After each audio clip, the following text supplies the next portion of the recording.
ముఖ్యంగా నోరు విప్పి మాట్లాడతారో ఆ మాట్లాడిన వ్యక్తులందరినీ అరెస్ట్ చేశారు అధ్యక్ష, జైలు పాలు చేశారు.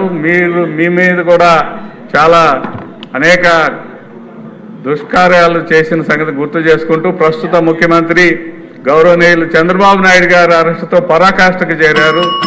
ఆ లా అండ్ ఆర్డర్కి సక్రంగా లేనందువల్ల జరిగే నష్టం ఏంటంటే బాబాసాహెబ్ అంబేద్కర్ మరలా చెప్తారు, law and order are the medicine of the political body and when political body is sick medicine must be administered. Law and order సక్రంగా లేకపోతే పరిశ్రమ వాళ్ళు పెట్టి ఇక్కడ పరిశ్రమలు పెట్టడానికి రాడు, ప్రజలు స్వేచ్ఛగా బతకలేరు, ఏ రకంగా కూడా ఆలోచన చేయలేరు. పరిశ్రమలు మూసేశారు.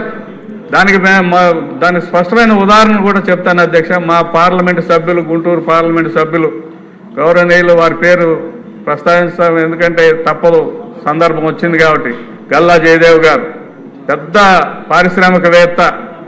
ఆయన ఈ రాష్ట్రంలో పరిశ్రమలు పెట్టాలనే ఆలోచనతో వారు కుటుంబం అంతా కూడా అమెరికా నుంచి వచ్చి ఇక్కడ సెటిల్ అయ్యారు. అయితే వారు అమర్ రాజా ఫ్యాక్టరీ పెట్టారు, అనేక అనుబంధ పరిశ్రమలు పెట్టారు. వారిని షట్ డౌన్ చేపించి ఈ రాష్ట్రం నుంచి తరిమేసిన పరిస్థితి. అంతేకాదు వారికి వాటాలు ఇవ్వకపోతే గనులు దోచుకున్నారు, వారికి వాటాలు ఇవ్వకపోతే పరిశ్రమలు కబ్జా చేశారు.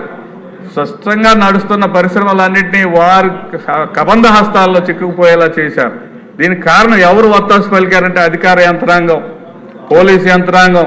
అకారణంగా కేసులు పెట్టడం ఎంత దుర్మార్గం అంటే అధ్యక్ష, మనం చిన్న పిలుపు, ప్రతిపక్ష పార్టీలు ఒక పిలుపునిచ్చి ఈ రోజున ఇది నిరసన తెలియజేద్దామనే ఆలోచన చెప్పడం ఆలస్యం మన ఇళ్ల ముందు వచ్చి పోలీసులు నుంచొని మన అందరినీ కూడా కట్టడి చేసి మిమ్మల్ని హౌస్ అరెస్ట్ చేసామనే పరిస్థితి. అలాగే ఉద్యోగస్తులు తమ న్యాయమైన కోరికల కోసం మాట్లాడితే వాళ్ళ మీద లాఠీ చార్జీ కేసులు బనాయించి వాళ్ళు జైల్లో కుక్కటం. అదేవిధంగా పారిశ్రామికవేత్తలను భయపెట్టడం, అందులో భయపెట్టడంలో ఎవరు మినాయింపు కాదు అధ్యక్ష, సాక్షాత్తు సినిమా హీరోలందరినీ కాళ్ళ కాడకు రప్పించుకొని ఆ కాళ్ళ దగ్గరతో ఆయన యొక్క కరుణా కటాక్షాలు పొందిన తర్వాత మాత్రమే సినిమాలు ఆడిపించుకునే పరిస్థితి ఈ రాష్ట్రంలో ఉంది. అంటే సమాజ జీవితాన్ని ప్రభావితం చేసే పరిస్థితి లా అండ్ ఆర్డర్కు ఉంది. ఆ లా అండ్ ఆర్డర్ సక్రమంగా లేకపోవటం చేత మరి ఈ జరిగిన దుష్పరిణామాలన్నీ రాష్ట్ర అధోగతి పాలైపోయింది అధ్యక్ష. అయిపోవచ్చింది, లాస్ట్కి చెప్తున్నాను అధ్యక్ష. ఈ దుశ్చర్యలన్నిటి నుంచి రాష్ట్రాన్ని బాగు చేయటం ఒక్క చంద్రబాబు నాయుడు గారి నాయకత్వంలోని ఎన్డీఏ కూటమికి మాత్రమే సాధ్యం. అంతేకాదు మనం ప్రయాణం చేయాలంటే రోడ్లు కూడా సక్రంగా లేవు. పాత్ హోల్ ఫ్రీ రోడ్స్ని డెవలప్ చేయాలనే ఒక ఆలోచన రావాల్సిన పరిస్థితి వచ్చింది. రోడ్లు వేసుకుంటారు ఎక్కడైనా అభివృద్ధిలో భాగంగా, కానీ గుంతలు పూడ్చడానికి కోసం నిధులు కేటాయించాల్సిన దుస్థితి ఈ రాష్ట్రంలో వచ్చింది అధ్యక్ష. కావున ఇవన్నీ సాధించాలంటే, ప్రగతికి ఈ 10 సూత్రాలు సాధించాలంటే అది ప్రభుత్వంలో టెక్నాలజీని వాడాలి.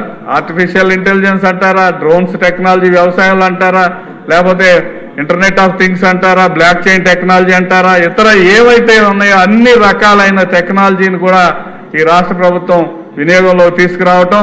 అంతేకాకుండా వాట్సాప్ గవర్నెన్స్ అని దాదాపు 165 సేవలన్నింటినీ కూడా వాట్సాప్ ద్వారా మరి మనం తెలుసుకోవడానికి అవకాశాలు కల్పించిన విధంగా ముందుకెళ్ళటం. అంతో పాటు ఈ అభివృద్ధిని, సంక్షేమాన్ని మేళవించి చక్కటి పరిపాలన అందించడం, లా అండ్ ఆర్డర్ మెయింటైన్ చేయడంతో పాటుగా ఆఖరిగా ఒక మాట చెబుతూ అటు అధికారులు, ఇటు మన రాజకీయ పక్షాలు, ప్రజాప్రతినిధులు మరియు ప్రజలు కూడా ఆఖరిగా ఒక మాట చెబుతూ గవర్నర్ గారు ముగించారు అధ్యక్ష. స్వామి వివేకానంద కోట్ చేసిన కొటేషన్తో, లేవండి, మేల్కోండి, లక్ష్యాన్ని చేరుకునే వరకు విశ్రమించవద్దు. Rise awake and stop not till the goal is reached. అంటే దాని అర్థం అనమాట, మనందరం కూడా ఆంధ్ర రాష్ట్ర ప్రజలు, ఒక ముఖ్యమంత్రి గారు లేకపోతే ఒక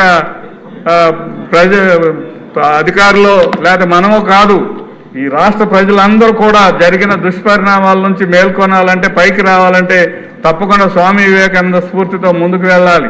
అయితే ఈ రాష్ట్ర ప్రభుత్వం ఆఖరికి ఒక్క మాట చెప్పి క్లోజ్ చేస్తాను అధ్యక్ష. ఈ రాష్ట్ర ప్రభుత్వం ఇంత కష్టపడి ఆలోచన చేసి దానికోసం ఒక ప్రణాళికలు రూపొందిస్తుంటే ఒక ప్రణాళిక రూపొందిస్తున్నాడు.